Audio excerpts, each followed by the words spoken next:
So this is a video that I didn't think I was ever going to make, and I'm actually glad that I get to make this because I covered this topic back in, I want to say, April and May, and it's about TikTok star Mizzy, the absolute piece of shit, if I can be honest. So for those who don't know who Mizzy is, he is a TikTok prankster, if you will, someone who considers himself very funny, belly aching laughs, everyone's having a good old hearty time, just laughing along with all his videos that he posts online, or oh my bad, I mean pranks, and you know, it was supposed to be the greatest time of his life. So that you can get a better idea who Mizzy is, let me play some of his pranks. Houses, let's go. James?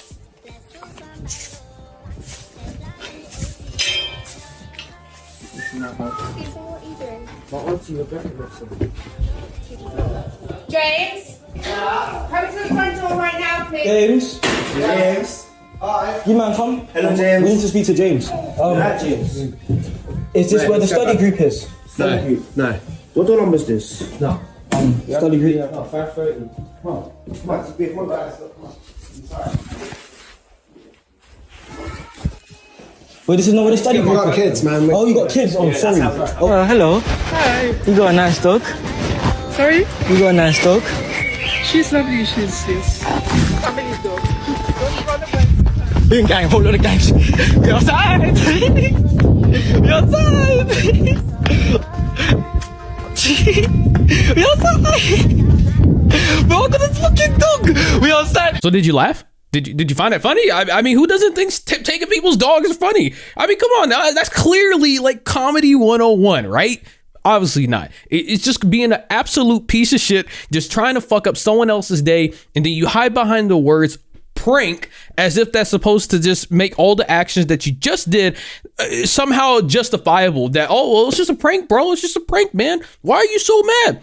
Saying that it's just a prank doesn't mean anything at all. If you kill someone and you say it's just a prank, bro, that doesn't absolve you of the crime that you just did. You still did it. I've never been able to understand that mentality when it comes to pranksters. They think that it's like some magical bullet. It's like an armor, plot armor in anime to them. They like, oh, it's just a prank, bro. And then all of a sudden everything just gets deflected and they're good to go again. And you know what? Sometimes that's actually true. When it came to Mizzy was one of those people where I covered the topic and it was so baffling to me because nothing really ever happened to him. He kind of just got off scot-free, just being a piece of shit. And so in my mind, I was like, oh, well, shit, maybe he does have a point. Maybe UK law is weak. Because yeah, if you didn't know, he went on a talk show as well too with Piers Morgan.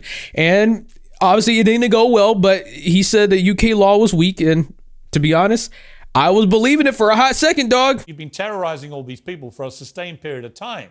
I also care about the fact you've only got a tiny fine today, no deterrent to you whatsoever. You don't show any real remorse. You don't really care, do you? The UK laws are weak, simple as. And that's not, the UK laws are weak, simple as, and that's not my fault. That's not my fault. Like in America, what do your family make of what you've been doing? And when he said that line, that should pretty much tell you everything you need to know about him. It's pretty much a justification of, hey, the penalty ain't really anything serious. Who gives a fuck? Oh, I got a slap on the wrist. Oh boy. All right, well, back to what I was doing later. And that's literally what he did. And for a very long time he did. He got away with it. He just kept on doing shit. He was like, hey, who gives a fuck? What y'all gonna do? Stop me? But fast forward to today, and finally the law has caught up with him. It took many months, but at least there is some form of justice. It might not be the one that everybody was hoping for, expecting, but realistically, at least it's better than nothing. And to some extent, I guess it's kind of severe, but not really. But I'll go over the details. So it says right here, the controversial 19-year-old prankster, real name Bakari Bronze Ogaro, my apologies if I said it wrong, had been ordered by the Thames Magistrates Court not to upload directly or indirectly any original video content on social media without prior documented consent of the people in that content. But a court had ruled that he deliberately and intentionally flouted the orders after it had been imposed, and on Tuesday, a judge sentenced him to 18 weeks at a young offenders institution due to the age at which he committed the offense. So from what I'm gathering from there, because he committed the crimes when he was 18 years old as opposed to 19, he's getting put in the young offenders institution instead of actual prison, which I guess that makes sense. Now, is it really going to do much? Again, I couldn't tell you. I don't really know anything about the young offenders institution.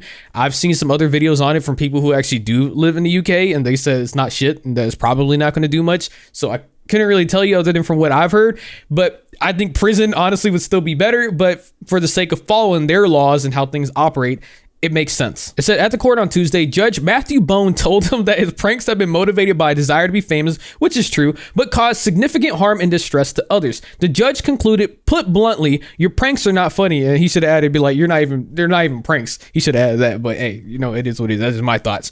But yeah, he pretty much hit him with the cold hard facts and said, hey, your shit's not funny, dog. You think that you're doing all this and you're not harming anyone, but the reality is you just want fame. You want people to notice you. And that's the whole reason you do these pranks, which you claim that they're pranks, but they're not funny to nobody. It's just literally you're harassing people. That's all you're doing. Now, I just want to highlight some of this as well too, because I just found it a very interesting read. Is continuing from what the judge was saying earlier. He said, I conceded that there may be some prospect of rehabilitation in the community, and I accept the mitigation, but it must be clearly understood by all that for such an immediate breach of the criminal behavior order, detention is what is appropriate. The defendant caused ordinary members of the public harassment, alarm, and distress, and then profited from that. I want to ensure this does not happen again. Now, reading that part, this does not happen again. Dog, you're going to need more severe punishments in my personal opinion, but maybe I'm getting ahead of myself. The judge also strengthened O'Garo's already existing criminal behavior order, banning him from posting videos on social media for the next 2 years. He said, following application by the prosecutor, I am satisfied that the criminal behavior order you were subjected to should be strengthened. Your allure to fame is clear, meaning you need further help so as not to reoffend. Therefore, for 2 years starting from today, you must not publish or share or attempt to publish or share any video footage. You must not act with anyone else to publish or share, to attempt to publish or share any video footage, and you must not contribute to any social media account other than your own.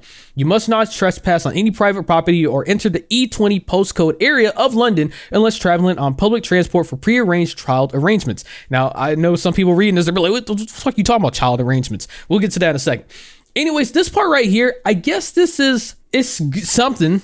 I mean, I don't know how they're going to enforce that. I understand it. It's at least setting a precedent and a means of, hey, we're like, you ain't gonna be able to do shit this time. Because if I remember correctly, the last time they had a charge against him, it was that he couldn't upload something without someone's consent. And now they're just taking all that together. They're like, hey, you can't do any of this no more. No, not even at all. Even if you got consent, no, it's not allowed. So that is something. That's better than nothing. But if he already breached the last one, I think he would breach this one as well too, but I could be wrong. Maybe once he goes to this young offenders detention facility, he's going to become a reformed man and he's not going to feel tempted to ever post online again. Personally, I doubt that. I don't think that this sentence for 2 years that he can't do it, I don't think he's going to follow it. I don't think he gives a shit either. He's going to be like, oh, well, for all I know, the motherfucker might just start wearing a disguise.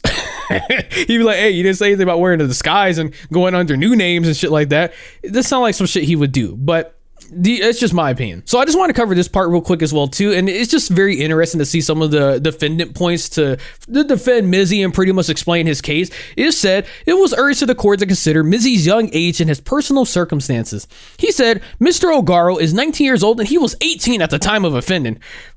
Oh boy, 1 year. Oh, that's crazy. Yeah, that man's learned so much in just the time span of 1 year. No, he didn't. Shut the fuck up. And granted, before someone goes to the comments, I know the whole point is to try, if your whole point is to defend Mizzy and try and make sure that he doesn't get charges on him, then you got to say whatever you can to try and prove his innocence or try and give him a lesser sentence. I get that, but it's a load of horseshit. Let's be real here. He's currently studying at Harrington Sixth Form College at the end of the course, which I am told he is performing extremely well on. He will have the opportunity to move on to higher education. He's predicted to achieve a distinction. He is very academic, very hands-on, and his timekeeping is good. He has recently gained employment as a waiter at a restaurant in Islington. In terms of his family relationship, his relationship with his mother is both good and bad. He has not had any contact with his father since he was 2 years old. He has a 1-year-old son who he has access to once a week, every week. His relationship with his mother, blah, blah, blah. It's pretty much all these things that are trying to be like, oh, woe is me. Look at my, he's going through so much hard troubles. That's the reason why he was doing all this stuff. No, a load of horse shit. All right. Like, I get it. Again, I just wanted to show this because I find it very interesting to see, how will they defend Mizzy? Like, what justifications do you have? I didn't even know he had a kid. That's actually wild to read that. Motherfucker already has a kid. I'm not here to judge. If he wants to have a kid at that age, more power to him. It's not my place to sit there and judge people for that. But what I will judge him for is all the shitty actions and harassment that he did in the name of pranks. Those are all shitty, and I think that for this sentence, I don't think it's really going to equate too much. I don't really think that it was harsh enough, in my personal opinion. But you know, at least something was happening, at least some form of justice was served, and that he didn't get off scot-free forever just saying that UK law is weak, and they just said, all right, well, fuck, you got us. And you're right, it is weak. At least something did happen overall. Anyways, that's really all I had to say about this. I just wanted to make a follow-up considering this was kind of big news, and I wanted to at least have some closure to the story. You made this far into the video, consider giving a like, subscribing to the channel, leave me a comment below what you think. Have a great day. Yeah.